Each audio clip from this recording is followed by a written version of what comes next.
Chào các bạn. Hôm nay mình sẽ làm cái đoạn clip này tăng lên cho các bạn đi xe vô xuồng, tức là có tên gọi là bài thi ghép xe dọc vào nơi đổ. Thì bây giờ mình sẽ cho cái phim mình chạy cái đó mình sẽ lên. Bây giờ cái điểm quan trọng của mình là đây là nhà xe anh chị. The Constitution of the United States. So help me God. Hai bên.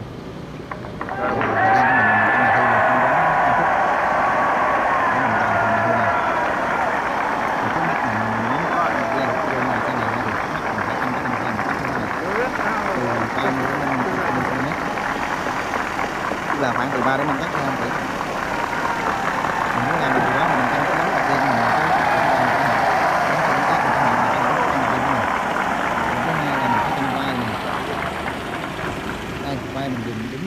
Vice President Johnson. Cái nhà xe đây là cái nhà xe này. Speaker. Team nhà xe là nó phân cái nhà xe của mình ra làm hai. Mình lấy ngay giữa mình gọi là team nhà xe. President Eisenhower. Vice President Nixon. Nhà xe là điểm team nhà xe. Bây giờ mình President Truman. Dấu vàng này là team nhà xe ha. Reverend clergy. Đây, dấu vàng. Fellow citizens.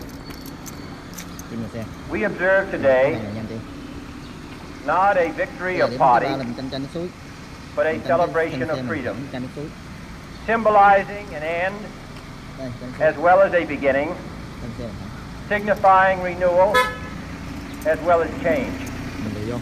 For I have sworn before you and Almighty God the same solemn oath our forebears prescribed nearly a century and 3/4 ago.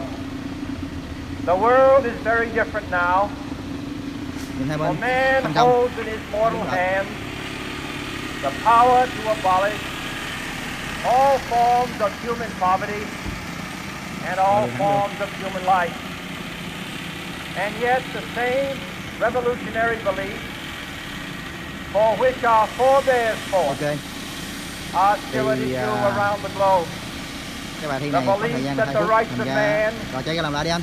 Come not from the generosity of the state, chạy ra lần này á, anh canh sai bên trái cho mình nha, sai bên trái để cho nó sửa bên trái cái rồi xong rồi sửa bên phải cái. Thời gian bài thi này là 2 phút anh chị. Dạ, có nhiều người hỏi mình tại sao mà phải dừng lại đánh lái, tại sao mà phải canh như thế.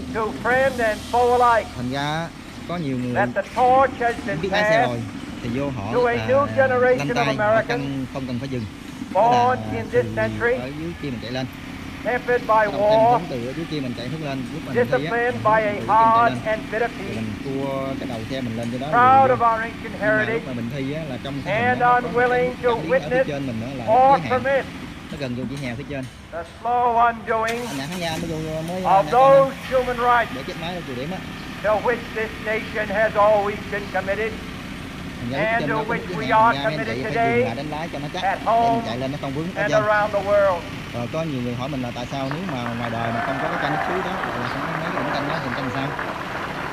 Thì đây bây giờ mình sẽ hướng dẫn anh chị. Nếu mà ngoài đời á nó không có chai nước suối đó, nó không có điểm dừng mình canh á, thì nó được loại thế cái nào ngoài đời á là mình không có thời gian. Tức là mình muốn lùi bao nhiêu thời gian thì mình cứ lùi 1 tiếng 2 tiếng gì cũng được. Nhưng mình không sao làm sao mà vô lọt vô cái ô đó thôi.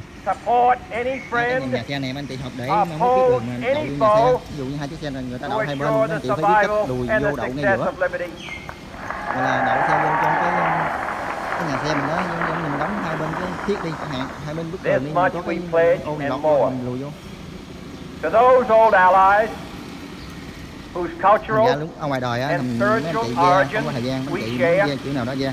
we pledge the loyalty of faithful friends. United, there is little we cannot do in a host of cooperative ventures. Divided, there is little we can do. For we dare not meet a powerful challenge at odds and split asunder. To those new states whom we welcome to the ranks of the free, we pledge our word that one form of colonial control shall not have passed away, merely to be replaced by a far more iron tyranny. We shall not always expect to find them supporting our view, but we shall always hope to find them strongly supporting their own freedom. Xe mình giật hẳn cho nó xuống ha anh chị. And to remember that in the past, those who foolishly sought power by riding the back of the tiger ended up inside. Ủa cho anh nếu mà trường hợp mà tâm sai mình lùi vô bên trái. To those people in the huts and villages across the globe, struggling to break the bonds of man's misery, we pledge our best efforts to help them help themselves. For whatever period is required, not because the communists may be doing it, not because we seek their votes, but because it is right. If a free society cannot help the many who are poor, it cannot save the few who are rich.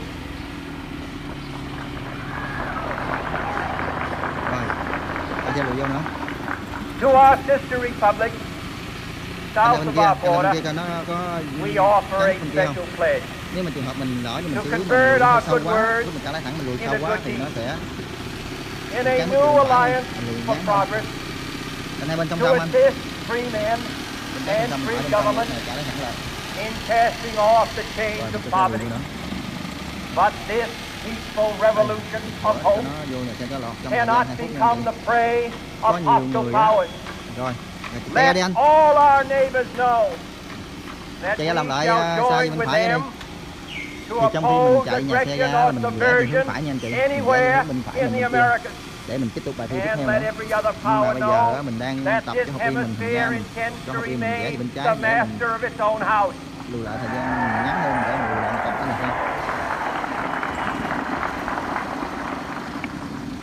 To that World Assembly of Sovereign States, the United Nations, our last best hope in an age where the instruments of war have far outpaced the instruments of peace. Để khi we renew our pledge of support mấy anh chị biết to vô thi prevent it tâm from lý nó không ổn định becoming merely a nó rất là forum bị for cuốn invective, cuồng, bị quán, bị to strengthen máy its nó độc shield lo, lúc đó tâm of lý the mình new and nó the weak, nhiều cảm giác thăng trầm lắm, and to không ổn định enlarge đâu.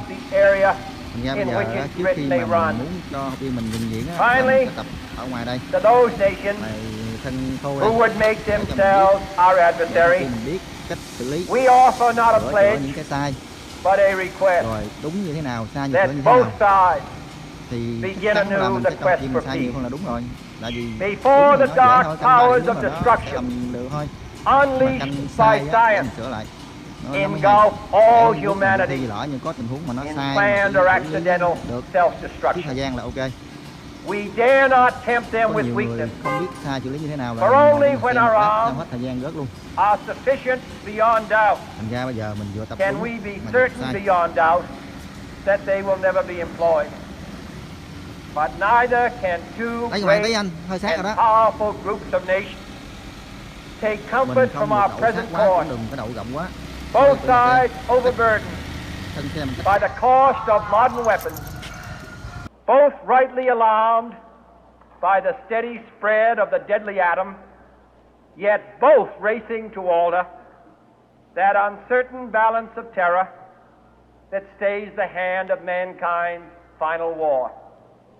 So let us begin anew, remembering on both sides that civility is not a sign of weakness, and sincerity is always subject to proof. Let us never negotiate out of fear, but let us never fear to negotiate.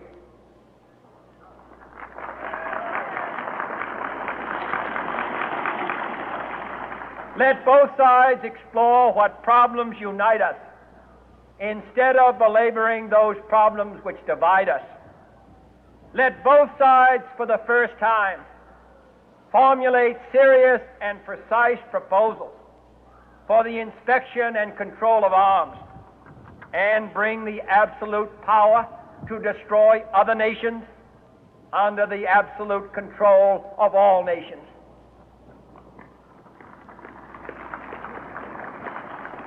Let both sides seek to invoke the wonders of science instead of its terrors. Together let us explore the stars, conquer the deserts, eradicate disease, tap the ocean depth, and encourage the arts and commerce. Let both sides unite to heed in all corners of the earth the command of Isaiah to undo the heavy burden and let the oppressed go free. And if a beachhead of cooperation may push back the jungle of suspicion, let both sides join in creating a new endeavor, not a new balance of power, but a new world of law, where the strong are just and the weak secure and the peace preserved.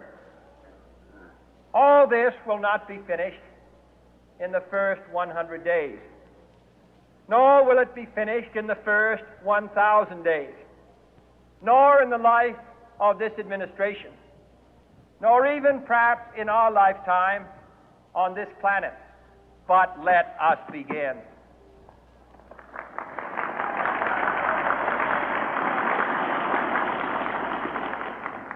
In your hands, my fellow citizens, more than mine, will rest the final success or failure of our course. Since this country was founded, each generation of Americans has been summoned to give testimony to its national loyalty. The graves of young Americans who answered the call to service surround the globe. Now the trumpet summons us again, not as a call to bear arms, though arms we need, not as a call to battle, though in battle we are, but a call to bear the burden of a long twilight struggle, year in and year out, rejoicing in hope, patient in tribulation, a struggle against the common enemies of man, tyranny, poverty, disease, and war itself. Can we forge against these enemies a grand and global alliance, north and south, east and west, that can assure a more fruitful life for all mankind? Will you join in that historic effort?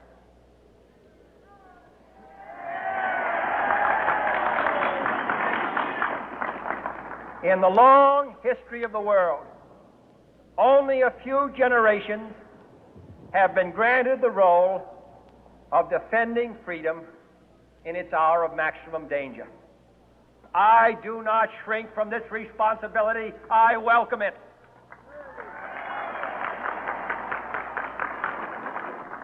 I do not believe that any of us would exchange places with any other people or any other generation.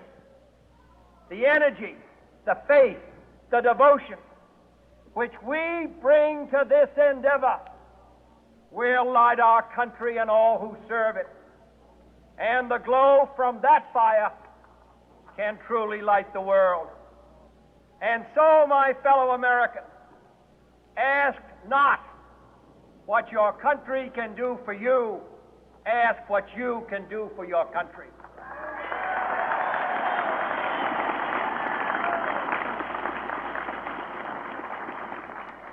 My fellow citizens of the world, ask not what America will do for you, but what together we can do for the freedom of man.